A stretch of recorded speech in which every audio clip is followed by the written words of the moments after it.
दिल्ली में इतने सालों से एमसीडी में बीजेपी की गवर्नमेंट थी।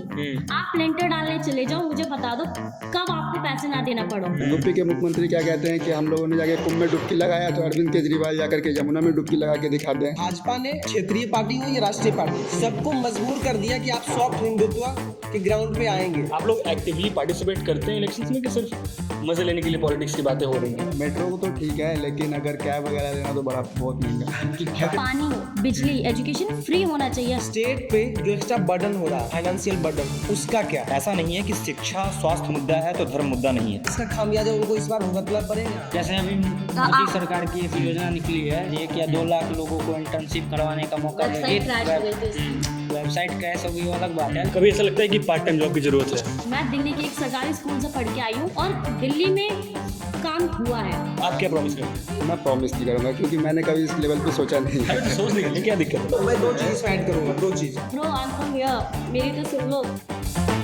Hello, I am Srijan Swaroop and you are watching BW on the road, and I am in JNU in the canteen of JNU, and here are some students and we will be asking questions to them regarding the elections, that what are their point of views and what are their opinions.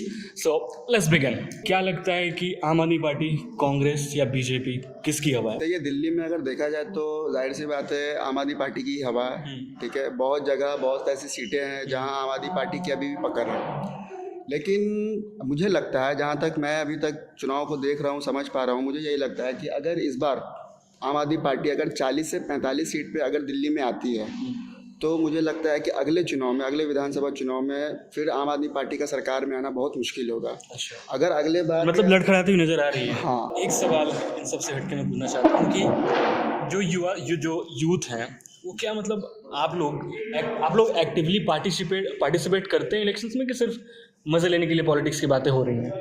नहीं, मुझे लगता है कि youth participate करता है और करना भी चाहिए, क्योंकि कहा जाता है कि युवा देश का भविष्य है। तो अगर हम राजनीति की दशा दिशा नहीं देखेंगे जो हो रहा है तो फिर देश का भविष्य खतरे में पड़ जाएगा। तो यूथ पार्टिसिपेट डेफिनेटली करता है और उसे करना भी चाहिए। और वो जो भी दिल्ली चुनावों में जो घोषणाएं हो रही हैं, जो भी पार्टियां अलग अलग तरीके के दावे कर रही हैं, वो यूथ उसको बहुत क्लोजली फॉलो करता है। अलग अलग तरीके की मुफ्त रेवड़ियाँ दी जा रही हैं अलग अलग पॉलिटिकल पार्टीज़ के द्वारा। तो एक चीज़ आम आदमी पार्टी लेकर के आई कि इस बार जब वो जीत करके आती है तो मेल स्टूडेंट्स के लिए भी बस की राइड फ्री हो जाएगी और मेट्रो में 50% रिबेट दिया जाएगा मेट्रो के फेयर में। तो क्या लगता है कि डेली लाइफ में, स्टूडेंट्स के डेली लाइफ में ये प्रभाव डालेगा? हाँ, फाइनेंशियल सपोर्ट तो डायरेक्टली मिलेगा ही मिलेगा। 50% बस राइड या मेट्रो केंद्र सरकार मुझे लगता तो नहीं कि मानेगी, लेकिन मान गई। हाइपोथेटिकल सिचुएशन है कि मान गई तो ठीक है, फाइनेंशियल सपोर्ट तो है स्टूडेंट को, लेकिन इसका दूसरा पक्ष भी देखना चाहिए कि हाल ही में आपने देखा होगा, कल परसों एसबीआई की रिपोर्ट आई है। एसबीआई ने क्या कहा कि अभी इस पूरे कंट्री में 11 राज्य ऐसे हैं जहाँ पे इस तरह की योजनाएं, कोई फ्रीबीज कह देता है, कोई इसको जन कल्याणकारी योजनाएं कह देता है। तो जिसको जो जैसा है कहने का कह रहा है, लेकिन स्टेट पे जो एक्स्ट्रा बर्डन हो रहा है, फाइनेंशियल बर्डन, उसका क्या? कर्नाटक का आपको पता होगा कि पूरे उसका जो जीएसडीपी है उसका 6% जो है खर्च इन तरह की योजनाओं में ही जा रही है। तो एसबीआई जैसे बैंक, उनका जो रिपोर्ट है या फिर जो भी अर्थशास्त्री हैं उनका ये मानना है कि इस तरह की योजनाएं, फ्रीबीज या लोक कल्याणकारी योजनाएं, ये स्टेट के जीएसडीपी पे, उसके राजस्व पे एक भार है और इससे स्टेट का इकोनॉमी कोलैप्स हो सकता है। आपने हिमाचल प्रदेश में देखा होगा, कांग्रेस की सरकार ने कहा हम ये करेंगे, ये करेंगे, ये करेंगे। उन्होंने आया तो करना शुरू भी किया, लेकिन एट द एंड क्या हुआ? हिमाचल प्रदेश के मुख्यमंत्री को अपने मंत्रिमंडल से, अपने विधायकों से कहना पड़ा कि आप कुछ दिन के लिए अपनी तनख्वाह जो है, आपका वेतन जो है वो रोक दें। तो ये हम लोगों ने देखा, ये जब इनिशियल स्टेज में है, फ्रीबीज, ये लोग लुभावन वादे, जब इनिशियल स्टेज में, जब एक स्टेट का इकोनॉमिक कोलैप्स होते होते बचा, और अभी वो प्रोसेस में है, वो रिकवर कर रहे हैं। लेकिन और आपने सुना ही होगा, तेजस्वी यादव का बयान है कि यदि वो 2025 में बिहार में जीतते हैं तो 2500 रुपये महिलाओं को देंगे। तो केजरीवाल ने मजबूर कर दिया सभी पार्टियों को, इधर इट इज रीजनल। हाँ, वो क्यों अपने प्रीवियस नहीं कह सकते ना। आज अगर आप आज का ही अखबार उठा लीजिए, भास्कर और जागरण को छोड़ के लगभग अखबार में आज भाजपा का संकल्प पत्र है, फ्रंट पेज पे विज्ञापन दिया गया। उस विज्ञापन को आप देखिए और उसका पहला लाइन पढ़िए, उसमें साफ साफ लिखा हुआ है भाजपा के संकल्प पत्र में कि जो जो योजनाएं केजरीवाल जी अभी तक दे रहे हैं, ठीक है, वो लगातार चलता रहेगा। और सरकार बोलती है, भाजपा बोलती है कि वो रेवड़ी है, अरविंद केजरीवाल रेवड़ी बांट रहे हैं, सरकार पे बर्डन पड़ रहा है। तो जब सरकार पे बर्डन पड़ रहा है तो आप अपने संकल्प पत्र में कह दो ना कि हम नहीं देंगे, हम आएंगे तो बंद कर देंगे। आपको क्यों बोलना पड़ रहा है कि हम भी देंगे साथ में? तो इनका दोहरा चरित्र समझ भी नहीं आ रहा। फिर मैं इसमें एक चीज़ ऐड करूँगा। नहीं, मैं ये बोलना चाहूँगी कि जब हम बात करते हैं कि हम यूरोप की बात करते हैं कि अरे देखो वहाँ तो एजुकेशन फ्री है, वहाँ तो हेल्थ केयर फ्री है, वहाँ ट्रैवल फ्री है, लेकिन जब वही चीज़ हम अपने देश में लाते हैं, अब अरविंद केजरीवाल ने वही किया, ट्रैवल फ्री किया, अभी महिलाओं के लिए किया, कल को शायद आदमियों के लिए भी हो जाए, क्योंकि इससे हमारे लिए ही फायदा ना, कम गाड़ियाँ सड़कों पर होंगी, एजुकेशन फ्री होती है, हेल्थ केयर अच्छा होता है, तो फिर हमें प्रॉब्लम होती है अरे ये तो फ्री कर रहा है। तो जब हमें देखना होगा कि जब हम पश्चिम से कंपेयर कर रहे हैं, लेकिन फिर जब वही चीज़ हमारे देश में आ रही है तो हमें अप्रिशिएट करना चाहिए। बाकी राज्यों में भी तो यही चीज़ें हो रही हैं, कोई योजना के नाम पे उसे देता है, कोई फ्री भी बोल देता है। मैं दो चीज़ ऐड करूँगा, दो चीज़। पहले तो मुअज्जम की बात और फिर अलका की बात। मुअज्जम ने कहा कि केजरीवाल ने किया, उसी का अनुसरण सारी पार्टियां कर रही हैं। आपने पिछले 2 दशक यदि भारत की राजनीति पे एक नज़र डालेंगे तो आप ये अध्ययन करके पाएंगे कि भाजपा ने क्षेत्रीय पार्टी हो या राष्ट्रीय पार्टी, सबको मजबूर कर दिया कि आप सॉफ्ट हिंदुत्व के ग्राउंड पे आएंगे, आप नहीं आएंगे तो आप बर्खास्त होंगे जनता के बीच से, और खासकर हिंदी पट्टी में। उसी तरह केजरीवाल ने लोगों को मजबूर कर दिया कि आप फ्री बीज पे आएंगे, आप मुफ्त की जो रेवड़ियाँ बांट रहे हैं वो बांटेंगे तो आप एग्जिस्ट कर पाएंगे। तो मुझे तो लगता है कि ये दोनों अपने कॉम्पिटिटर को, अपने जो साथ में अन्य राजनीतिक पार्टियां, उसको मजबूर कर दिया कि आप वो करें जो हम कर रहे हैं। अलका ने कहा कि हम यूरोप की बात करते हैं। आपको पता होगा जब हमारे संविधान निर्माताओं ने दुनिया भर के संविधानों का अध्ययन किया तो उसको एज इट इज उठा के नहीं रख दिया। उन्होंने देखा कि क्या ये प्रावधान जो यूरोप में था वो हमारे परिवेश में बैठ पाएगा, फिट बैठ पाएगा कि नहीं। तो हम सीधे यूरोप से बात कर देते हैं, अमेरिका से बात कर देंगे। लेकिन क्या हम जब ये उदाहरण देते हैं तो हमारा पर्यावरण, हमारा सोसाइटी उसको एक्सेप्ट करने के लिए तैयार है कि नहीं है। आप अच्छी चीज़ है कि हम फ्री बीज लेते हैं। कि ये जो फ्री बीज, जो मुफ्त की रेवड़ियों की जो बात कर रहे हैं, आने वाले दिनों में बाकी स्टेट में, बाकी राज्यों में अगर चुनाव होंगे तो अगर फ्री बीज ऐसे ही दिए जाए तो क्या नहीं लगता कि बहुत बड़ा चीज़ उभर करके आ रहा है और बाकी चीज़ों को नज़रअंदाज किया जा रहा है। इसे इतना बड़ा बना के दिखाया जा रहा है कि हम 2500 दे रहे हैं, 4000 दे रहे हैं, 21,000 गर्भवती महिलाओं को दे रहे हैं। क्या नहीं लगता है कि इलेक्शन का पूरा पैटर्न बदलता हुआ नजर आ रहा है? अब इलेक्शन का पूरा पैटर्न जो है इसी पर केंद्रित हो चुका है। हाल में महाराष्ट्र और झारखंड के चुनाव परिणाम पे आप गौर कीजिएगा तो हेमंत सोरेन की जो ये मैया सम्मान योजना थी और महाराष्ट्र में सेम उसी पैटर्न का कोई योजना था, लाडली बहन योजना। तो ये दोनों योजनाओं ने दोनों जगह, एक जगह बीजेपी को जिताया और एक जगह हेमंत सोरेन को जिताया। तो कहीं ना कहीं आज क्षेत्रीय पार्टी हो या राष्ट्रीय पार्टी हो, वो कहीं ना कहीं मजबूर है रेवड़ियाँ बांटने पर। और रेवड़ियाँ बांटने से क्या हो रहा है कि हमारे देश की जीडीपी जो है उसको नुकसान पहुंच रहा है। हर स्टेट की जो अपनी जीडीपी है उसको भी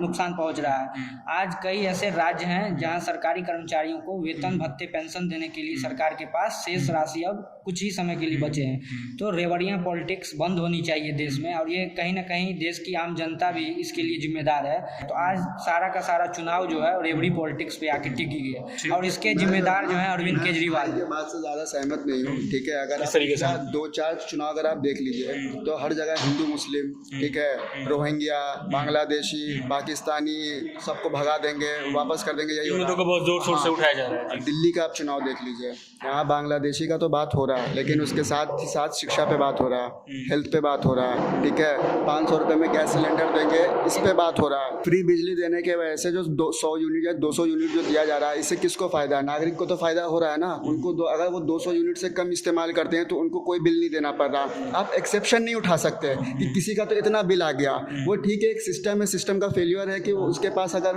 कोई बिजली आता है या उसके पास जो लिस्ट आ रहा है उसमें किसी का ज़्यादा हो गया तो आप कंप्लेन कर सकते हैं ना। ऐसा तो नहीं है कि सरकार ने मना कर दिया कि आपको हम कंप्लेन करने का अधिकार नहीं दे रहे। हाँ, जो बिल आ गया आपको वापस करना है। प्रधानमंत्री कहते हैं कि हमने इतना एम्स बनवा दिया, ठीक है, इतना जब एम्स बनवा दिया तो फिर दिल्ली में जो एम्स है उसका जो मरीजों की जो संख्या है वो घट क्यों नहीं रही है? मैंने ट्विटर पे कुछ दिन पहले पढ़ा था 6 महीने पहले पड़ा होगा, एक आदमी गया था, उसका पैर टूट गया था, ठीक है, तो उसने वहाँ सर्जरी एक्सरे वगैरह कराया, तो डॉक्टर ने प्लास्टर लगाने के लिए 6 साल बाद का अपॉइंटमेंट दिया। 6 साल बाद का। अब कितना सही है कितना गलत है मुझे नहीं पता, लेकिन मैंने ये पढ़ा, मैंने क्रॉस वेरीफाई नहीं किया, मैं स्क्रॉल कर रहा था तो मैंने सिर्फ ये पढ़ा। अगर ये सही बात है तो ये सरकार को तो एक तमाचा है। ये जन सुविधाएं हैं, ये सबको फ्री होनी चाहिए। पानी, बिजली, एजुकेशन फ्री होना चाहिए। बाकी राज्यों में भी होना चाहिए। मतलब अगर यूपी, बिहार, पूरे देश, India is a welfare state, Bharat कल्याणकारी राज्य है और ये चीज़ें सबके पास होनी चाहिए। ये चीज़ें फ्री मिल रही है, सवाल इस पर नहीं होना चाहिए। सवाल ये होना चाहिए कि हमारे राज्य में ये चीज़ें क्यों नहीं है। और दिल्ली में काम हुआ है। मैं दिल्ली के एक सरकारी स्कूल से पढ़ के आई हूँ। मैं दिल्ली के सरकारी स्कूल में 1st से लेकर 12th तक मेरी एजुकेशन सरकारी स्कूल में, और मैंने चेंजेस अपने स्कूल में खुद देखे हैं। केजरीवाल कह रहे हैं कि IIT लेवल की पढ़ाई हो रही है, मतलब कोई कोचिंग जाने की जरूरत नहीं है, स्कूल में पढ़ो और IIT में दाखिले ले लो, ऐसा होता है क्या? मैं बताती हूँ, दिल्ली में कुछ स्कूल्स बहुत स्पेशलाइज्ड हैं। 5 तो I guess school of excellence खुले हैं जो अलग, जिनमें स्विमिंग पूल है और बहुत सारी चीज़ें हैं, उनमें होती होगी इस लेवल की पढ़ाई। हमारा स्कूल आउट ऑफ स्कर्ट्स में इतना नहीं है, पढ़ाई होती है, अच्छी होती है, लेकिन उस लेवल की मेरे स्कूल में नहीं थी कि आप IIT क्लियर कर लो। डेफिनेटली होती होगी कुछ स्कूल्स में, लेकिन मैं इतना कह सकती हूँ बाकी राज्यों से डेफिनेटली पढ़ाई अच्छी होती है, क्योंकि मैं एक सरकारी स्कूल से पढ़ के यहाँ पहुँची हूँ और मेरी क्लास में ही बच्चे हैं जो यूपी बिहार के बढ़िया से बढ़िया प्राइवेट स्कूल से DPS से पढ़ के यहाँ आए हैं। तो चेंज ये है। और फिर जब वो बच्चे कहते हैं ना कि केजरीवाल दिल्ली में नहीं आना चाहिए, तो मैं कहती हूँ bro I am from here, मेरी तो सुन लो। पॉलिटिक्स अच्छे और बुरे का तो गेम ही नहीं है। यहाँ कम बुरे और बहुत बुरे में से चुनना है, ठीक है। तो अगर बात आती है बीजेपी और आम आदमी पार्टी की, हम सबको पता है बीजेपी कहाँ जाती है, ठीक है। दिल्ली में इतने सालों से MCD में बीजेपी की गवर्नमेंट थी। आप लेंटर डालने चले जाओ, मुझे बता दो कब आपको पैसे ना देना पड़े। मतलब बहुत नालियों का और सब कुछ मैंने खुद देखा है। MCD में जब आम आदमी पार्टी की सरकार आई है, हमारे यहाँ सीवर पढ़ना स्टार्ट हो। मैं ये नहीं कह रही बहुत बड़े लेवल पे, 10 साल बहुत लंबा वक्त होता है, केजरीवाल को बहुत ज़्यादा काम करना चाहिए था, लेकिन उस लेवल पे काम नहीं हुआ। लेकिन अगर कोई बिल्कुल डिनाई करता है कि नहीं काम हुआ और बीजेपी उसके मतलब उसके लिए वैकल्पिक पार्टी बन सकती है, अच्छी है, वो नहीं है। और अगले सवाल पे चुनाव को कैसे घुमाया जा रहा है। यूपी के मुख्यमंत्री क्या कहते हैं कि हम लोगों ने जाके कुंभ में डुबकी लगाया, तो अरविंद केजरीवाल जाकर के यमुना में डुबकी लगा के दिखाते हैं। तो चुनाव को घुमा के वही धार्मिक एंगल दिया जा रहा है। वो ये कह देना कि हम यूपी में जो है शिक्षा को फ्री कर देंगे या मेट्रो में आधा कर देंगे पैसा, ठीक है, ये सब नहीं कह रहे। आप डुबकी लगा लीजिए बस। केजरीवाल ने इससे पहले धार्मिक एंगल चुनाव को दे दिया, जब पुजारियों के लिए उन्होंने 18,000 रुपया फिक्स वेतन किया था। तो ये क्या धार्मिक एंगल नहीं है? मैं इनसे वो तो दिखाते हैं ना कि हम हार्ड हिंदुत्ववादी हैं, हम राम मंदिर बना सकते हैं। केजरीवाल ने कहा कि ये दिल्ली में सब भारत में पहली बार हो रहा है, किसी राज्य में इतने पैसे भी दिए जाएंगे पुजारियों से मिल रहे हैं। उससे पहले धार्मिक यात्राओं को 4 धाम यात्रा कराया जा रहा है। मैं नहीं करता हूँ कि ये गलत है, लेकिन क्या अरविंद केजरीवाल इन्होंने कहा कि धार्मिक राजनीति नहीं करते हैं, तो ये कहाँ से उचित ये बताएंगे कि ये क्या है? ये धार्मिक नहीं है तो क्या है? बीजेपी ने सारी पार्टियों को कहीं ना कहीं सॉफ्ट हिंदुत्व करने को मजबूर कर दिया है। आपको हवन करना पड़ेगा, आपको पूजा करनी पड़ेगी, ठीक है। अगर कोई अपना रिलीजन फॉलो करना चाहता है करे, वो उसका निजी मामला है। और जैसे मेरे दोस्त ने स्टार्टिंग में ही कहा था कि बीजेपी ने मजबूर सबको किया है, ये सच है। चाहे वो केजरीवाल हो, चाहे वो राहुल गांधी हो, सबको जाते रहे। केजरीवाल जी तो शुरू से कैनॉट प्लेस पे जो हनुमान मंदिर वहाँ जाते रहे हैं, वो बीजेपी के दबाव में तो गए नहीं है। आप उनका शुरू से देख लीजिए इतिहास, उनको जब मन करता है वो जाते हैं, वहाँ पूजा करते हैं, अपने चले आते हैं। मैं पूछता हूँ, यदि ऐसा बात है कि जब केजरीवाल शुरू से सर्वधर्म समभाव के सिद्धांत पे चल रहे थे, तो 2020 में चुनाव के बाद ही फरवरी में शाहीन बाग दंगा हुआ था, उसके बाद आम आदमी पार्टी और केजरीवाल ने चुप्पी साध ली थी। इसका खामियाजा उनको इस बार भुगतना पड़ेगा। अच्छा, हाँ ठीक है। हाँ, देखिए, बात यह है कि धर्म पर बात होती है और धर्म पर बात होनी भी चाहिए। ऐसा नहीं है कि शिक्षा स्वास्थ्य मुद्दा है तो धर्म मुद्दा नहीं है। इस देश में दिल्ली के अंदर ही बांग्लादेशी रहते हैं, रोहिंग्या रहते हैं। किसके पैसे से उनको सुविधाएं मिलती हैं? हमारे पैसे से, हमारे पैसे होते हों। उसके अलावा यहाँ पर उनका एक डाटा नहीं है। दिल्ली में मतलब कि बांग्लादेश में जो रोहिंग्या है या बांग्लादेशी है, वो एंटर करते हैं हमारे पश्चिम बंगाल तरफ से। आज वो मुंबई पहुंच गए हैं। मुंबई में क्या घटना हुई आपको पता है। तो ये लोग अपराध का कारण बनते हैं और हम इन्हें सिस्टमेटिक, अगर आपको आना है तो एक सिस्टमेटिक वे से आइए। तो यह तो एक चुनाव का मुद्दा होना ही चाहिए। मैम ने उदाहरण दिया यूरोप का। देखिए, एक राज्य अपने लोगों को किस तरह से सुविधाएं देता है या निर्भर करता है उसके राजस्व पर। आप अपने राजस्व से जितनी सुविधाएं दे रहे हैं वोट पाने के लिए, उसके अलावा फिर आप सेंट्रल से पैसा भी मांग रहे हैं। आप दिल्ली में वैसे ही मेट्रो का किराया बहुत सस्ता है, मुझे लगता है सबके लिए कंफर्टेबल है, आराम से, ऐसा नहीं कि स्टूडेंट बहुत विशेष दिक्कत आती होगी। परंतु जब आप 50-50 की बात करते हैं तो ये बताइए, बाकी भी राज्य हैं, दिल्ली एक अमीर स्टेट है, ऐसा नहीं कि उत्तर प्रदेश बिहार से पिछड़ा हुआ है।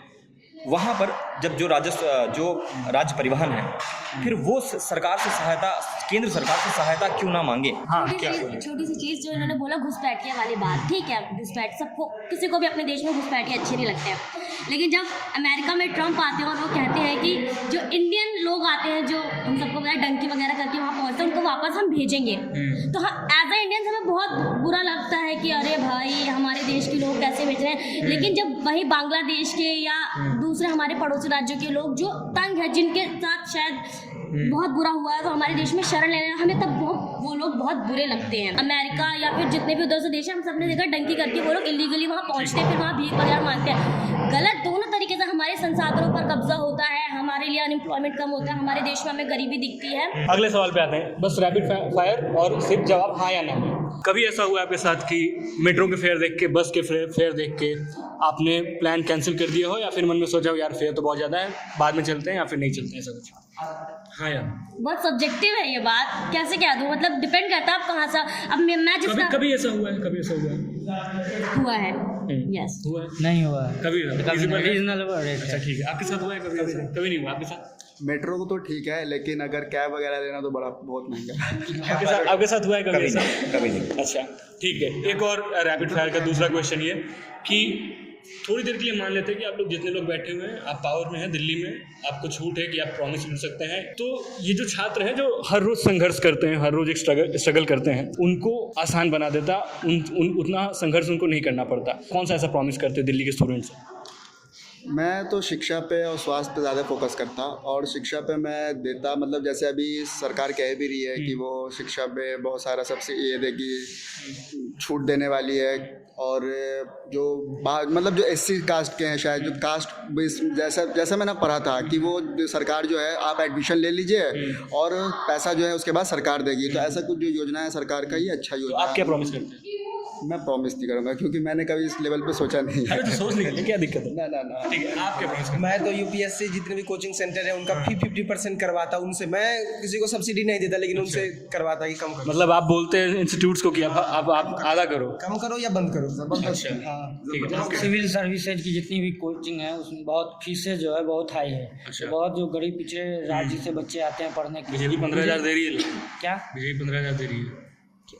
बीजेपी 15,000 दे रही है। अभी तो 15,000 में क्या होगा, दिल्ली जैसे बड़े शहरों में आप भी जानते हैं, बाहर से आए हैं। आप क्या करते हैं? मैं पहली चीज़ तो हॉस्टल बनाती, हॉस्टल दिल्ली यूनिवर्सिटी के पास, JNU के पास, IMC के पास जितने भी एजुकेशन हब है वहाँ पे हॉस्टल बनाती, क्योंकि PG बहुत ख़राब है, बहुत महंगे है। दूसरी चीज़ सेफ्टी, वुमेन सेफ्टी बहुत बड़ा इशू है, और मतलब बहुत कम लोग इसके बारे में बात करते हैं। तो ऐसी स्कीम्स आती हैं, ऐसी पॉलिसीज बनाती हैं कि ये इशू ज़्यादा से ज़्यादा, मतलब बेसिकली औरतें सेफ महसूस करें। ठीक है, आप देखिए, मैं सबसे पहले ये करूँगा कि सबसे पहले तो एजुकेशन एक बेसिक नीड है, तो वो सरकार को फ्री करना चाहिए। और जो ये प्राइवेट इंस्टीट्यूट हैं, ये जो फीस लगातार बढ़ा रहे हैं, इन पे गवर्नमेंट का नियंत्रण होना चाहिए कि गवर्नमेंट इन पे कंट्रोल रखे कि आप कितनी फीस बढ़ा सकते हैं और कितनी फीस नहीं बढ़ाते हैं। और उसके अलावा एक और चीज़ करना चाहूँगा, हेल्थ फैसिलिटी, क्योंकि किसी ने कहा था कि देखिए, अगर आपके पास एम्स आने से आपके पास बीमार लोगों की संख्या कम नहीं होगी, आपको और ज़्यादा अस्पताल बनवाने पड़ेंगे। तो मैं थोड़ा सा हेल्थ में उनको रियायत देता, जैसे कि आयुष्मान भारत योजना चल रही है, कि उनको कम फीस देनी पड़े अपने स्वास्थ्य के लिए। ठीक है, दो क्वेश्चन के साथ मैं कंक्लूड करूंगा इस सेशन को। 4 मिनट या 5 मिनट लगेंगे। कभी ऐसा लगता है कि पार्ट टाइम जॉब की ज़रूरत है? कभी ऐसा फील हुआ? यहाँ आने के बाद तो लग रहा है। आपको फील हुआ है कभी ऐसा अभी तक तो नहीं हुआ है कि पार्ट टाइम फील किया कि कुछ थोड़ा बहुत काम करते पैसे भी आते? जाना है तो फुल टाइम पार्ट टाइम है। आपको अभी फील हुआ है कि छोटा बहुत मतलब पार्ट टाइम जॉब रहता है, थोड़े बहुत पैसे भी आते हैं, पढ़ाई भी चलती रहती है? आपको हुआ है? डेफिनेटली आपको हुआ है? देखिए, मुझे नहीं हुआ है, मगर हाँ, लोगों को होता है। और हाँ, तो क्या लगता है सरकार, क्योंकि अगर हम बात करें इंडियन पॉलिटिक्स में, तो ये बहुत दूर की बात लगती है। लेकिन क्या लगता है कि ऐसे कोई चीज़ सरकार के माइंड में आया या उसे इम्प्लीमेंट होनी चाहिए? अभी जैसे कांग्रेस ने कहा था कि अप्रेंटिसशिप लाएगी और बाकी पार्टियों ने भी फिर कहा था कि हाँ हम भी करेंगे। अब पता नहीं कहाँ हवाओं में वो बातें उड़ गई हैं, हम इंतजार कर रहे हैं इंटर्नशिप लाओ, तो डेफिनेटली मतलब जैसे अभी मोदी सरकार की एक योजना निकली है जो इंटर्नशिप में शायद 1 या 2 लाख लोगों को इंटर्नशिप करवाने का मौका वेबसाइट क्रैश हो गई थी इसकी। वेबसाइट क्रैश हो गई वो अलग बात है, लेकिन योजनाएं लाई गई है, देखते हैं क्योंकि योजना कितना सही होता है कितना गलत। अभी तो सिर्फ आई है, अभी फॉर्म क्या लगता है पार्ट टाइम जॉब वगैरह ऐसा कोई स्कीम आनी चाहिए, मतलब कि जो लोग करना चाह रहे हो, जो इंटरेस्टेड हो उनके लिए ऐसा आना चाहिए? क्या लगता है? आना चाहिए, रोजगार का ऑप्शन में कौन कहेगा नहीं आना चाहिए, हम तो कहेंगे। ऐसे किसे नहीं चाहिए, आप या तो आप जॉब ही दे दो या तो फिर पार्ट टाइम दे दो। जिनको बहुत ज़्यादा ज़रूरत है वो पार्ट टाइम करके कम से कम अपने जो उनका जो घर से पैसा जो आता है, वीक है थोड़ा जो फाइनेंशियली, जिनका घर से पैसा आता है, जो जिनका महीने में यहाँ पूरा नहीं हो पाता है, वो कम से कम पार्ट टाइम जॉब करके अपने डेली नीड्स को यहाँ पूरा कर सकें। आप किस पक्ष में? मैं कहूँगा जिस तरह से हमारा यूथ सरकारी नौकरी की तरफ भाग रहा है, मुझे लगता है कि प्राइवेट में भी अपॉर्चुनिटीज़ होनी चाहिए, और अपॉर्चुनिटीज उस लेवल की कि एक व्यक्ति को जब वहाँ पर जॉब करते तो एक अच्छा पे स्केल मिल पाए, तो और उसके लिए स्किल बहुत आवश्यक है। तो मुझे लगता है कि बिल्कुल अपॉर्चुनिटीज होनी चाहिए पार्ट टाइम में जॉब करने में। ठीक है, थैंक यू सभी लोगों को बात करने के लिए। Keep watching BW TV, thank you so much.